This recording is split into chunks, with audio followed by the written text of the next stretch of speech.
This is the camera that changes photography. And this is the phone that changes mobile. Introducing Galaxy S20 Ultra.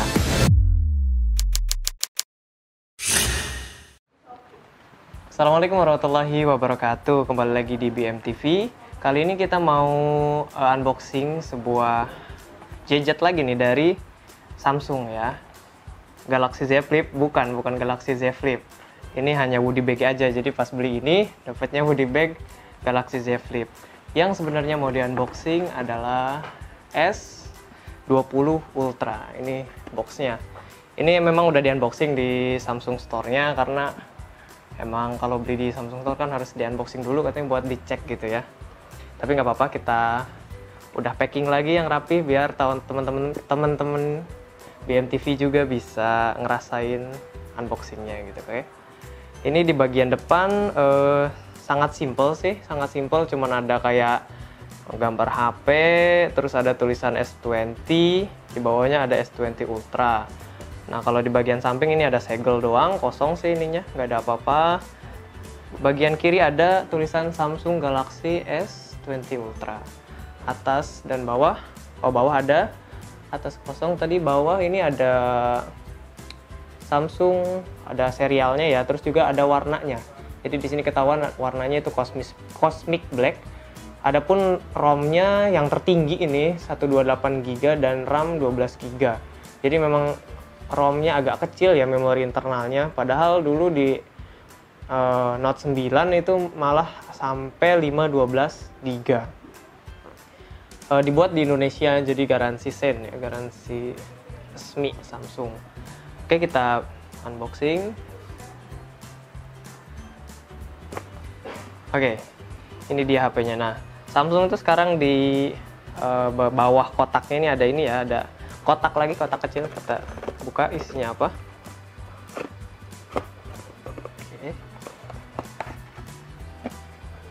Oke. Nah, ini ada kotak isinya Samsung. Belakang ada SIM ejector. Belakangnya ada SIM ejector. Kita buka kotaknya. Oh, dari sini kayaknya. Oh, dari sini. Oh, isinya ini softcase bawaannya. Jadi softcase bening. Bahannya lumayan tebal, cuman masih softcase. Ini tapi bolong ya, di bawahnya bolong. Ini ada kameranya. Kelihatan kameranya gede banget, ini hampir setengah ya, bukan setengah dari HP-nya ini, dari lebar HP-nya ini isinya kamera, gede banget. Jadi kamera di atas juga ada bolong buat mikrofon. Oke.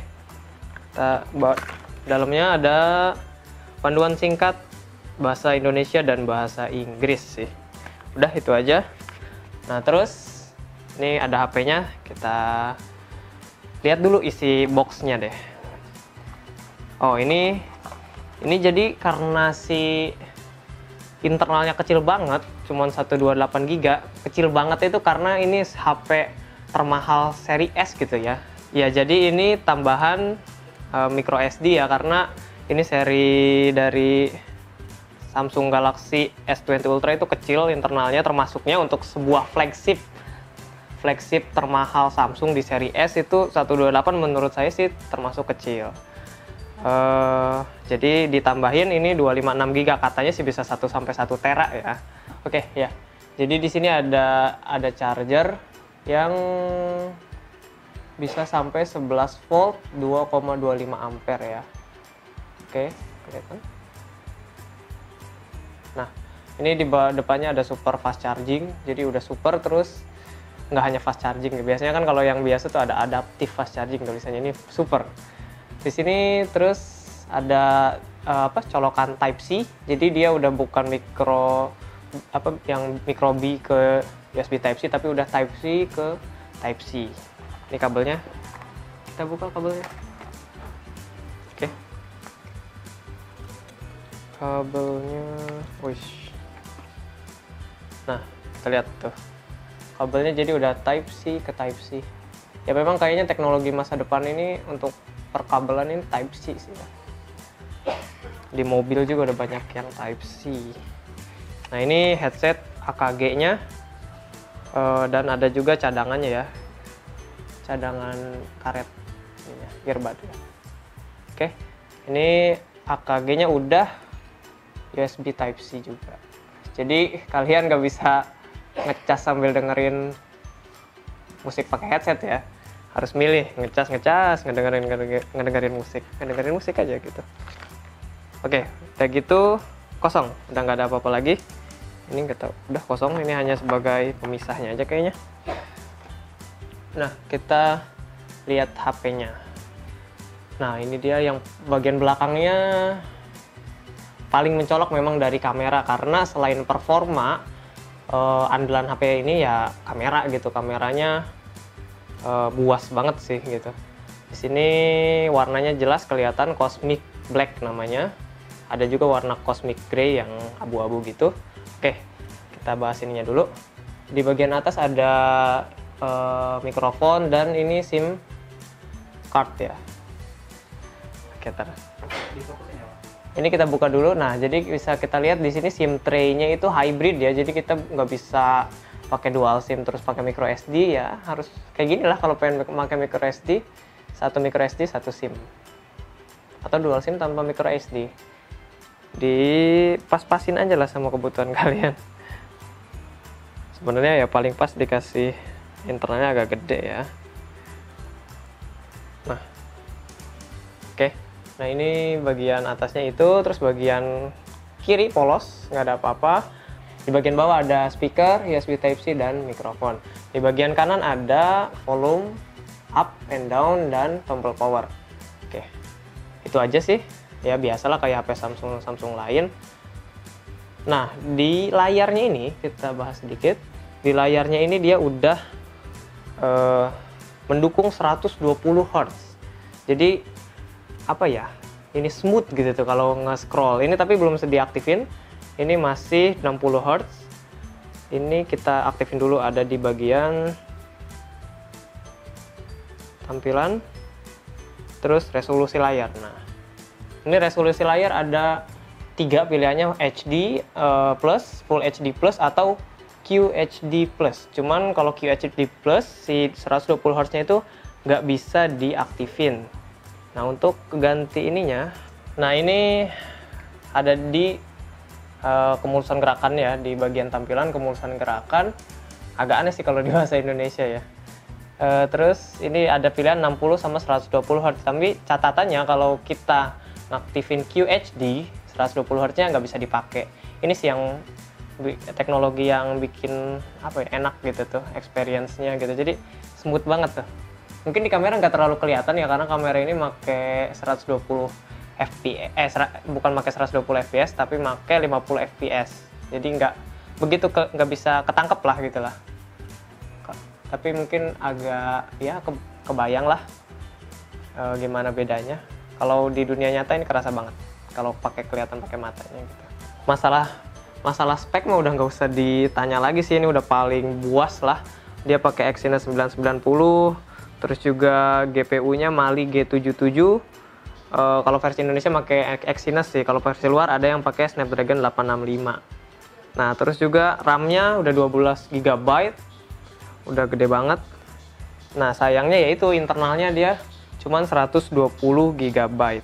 Kalau kamera, kita lihat di sini kameranya ada 4 ya, kuat kamera. Dia ada 108 megapiksel f1.8 itu untuk wide-nya, terus ada ultra wide-nya itu 48 megapiksel f3.5, terus juga ada lensa 12 megapiksel f2.2 sama lensa TOF-nya ya, buat apa kayak bikin foto 3D gitu tuh.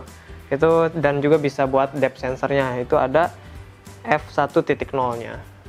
Nah, yang paling luar biasa juga dia space, apa sampai di sini ditulis gitu tuh, space zoom 100 kali, space zoom 100 kali. Jadi mungkin menurut Samsung ini bisa ngituin luar angkasa kali ya, bisa makanya space gitu, bisa nangkep ngejepret bulan kali ya. Nah, ini kameranya, user interface kameranya tuh, dia ada zoom 5 kali, terus juga ini ultra wide 0,5, ini 1 kali, 2 kali, 4 kali, 10 kali, 30 kali, dan 100 kali gitu. Di sini di lensa di pilihan ini buat kayak biasa ininya mode-mode warna gitu ya. Nah di lainnya ini ada Pro, panorama, kelihatan, makanan, malam, fokus live, video fokus live. Jadi dia bisa videonya itu ngebokeh gitu tuh. Itu perlu prosesor yang pinter sih. Terus ada video pro, gerakan super lambat, gerakan lambat, dan hyperlapse. Itu mode-modenya. Jadi ininya rapih ya, rapih. Jadi cuma ada sekali pengambilan, foto, video, dan lainnya. Mode-mode lainnya ada ditaruh di sini semua. Rapih, jadi user interface si kameranya itu. Nah, kalau kamera depannya sendiri sih ini ada 40 megapiksel ya, cuman ya Samsung gak pernah ngegembor-gemborin ini selfie export atau kayak gimana gitu, tapi ternyata dia ngasih 40 megapiksel, gede banget.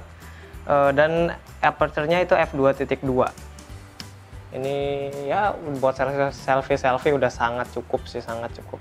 Nanti hasil tag beberapa sampel fotonya nanti kita ada di video ini ya, kita lampirin.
Kalau dibandingin ini HP emang gede banget sih, cuman HP zaman sekarang ya emang pada gede-gede ya. Kalau dibandingin S7 Edge, nah ini kalau dibanding S7 Edge ini kurang lebih perbandingannya segini. Ini tuh 6,9 inci, ini hampir 7 inci. Dulu tuh pas ini keluar HP 7 inci itu disebutnya tablet ya, phone tablet gitu, bukan HP. Tapi sekarang disebutnya smartphone karena emang masih bisa digenggam tuh, masih bisa dilihat, masih bisa digenggam. Cuman mungkin emang kalau ngejangkau atas sih agak susah. Cuman tapi user interface Samsung kan agak pintar gitu ya. Jadi kita tinggal bisa pakailah satu ke tangan walaupun HP segede gini. Ini bandingannya. Terus bedanya juga di layar sih Samsung kesini malah agak mulai ngurangin layar melengkungnya ya. Jadi nggak se ekstrim S7 Edge yang hampir di pinggirnya ini hampir setengahnya layar ya. Kalau di S20 Ultra ini dikit aja, masih ada melengkung memang, tapi hanya sedikit. Jadi nggak se ekstrim S7 Edge yang ini. Ya sekarang kelemahannya, ya menurut saya HP termahal di seri S agak susah dicari kelemahannya. Ini performanya udah paling ngebut, terus juga kameranya paling bagus, paling lengkap fiturnya, terus layarnya paling enak dilihat, resolusi udah QHD+, 120 Hz. Saya nggak ada pilihan 90 Hz-nya, jadi langsung naik gitu ya dari 60 ke 120 Hz.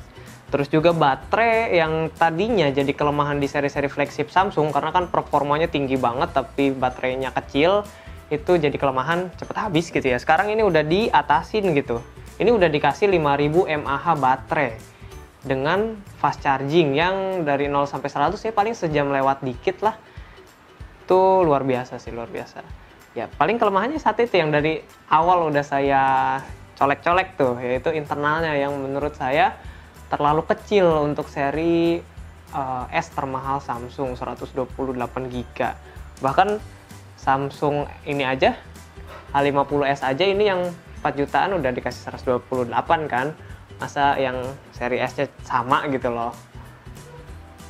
Dari situ sih paling kelemahannya, apalagi kan ini si kamera udah bisa nge-shoot sampai 8K. Bayangin, dari awalnya HD, Full HD, terus 2K, 4K, sekarang 8K. Itu pasti nyedot memori banget. Makanya ya mau nggak mau harus beli micro SD tambahan buat kalian yang hobi foto apalagi video gitu. Tapi ya itu, kalau kalian suka pakai dual SIM juga agak merepotkan, itu agak membingungkan. Kita butuh memori gede tapi SIM-nya cuma satu. Ya itu aja sih paling kelemahannya ya. Mudah-mudahan Samsung kedepannya jangan itulah gitu, jangan nanggung gitu. Ini udah hampir sempurna kok, malah dikasihnya nanggung untuk memori internalnya. Itu aja, sekian unboxing dan quick review dari Samsung S20 Ultra. Jangan lupa like, comment, dan subscribe. See you in the next video. Assalamualaikum warahmatullahi wabarakatuh.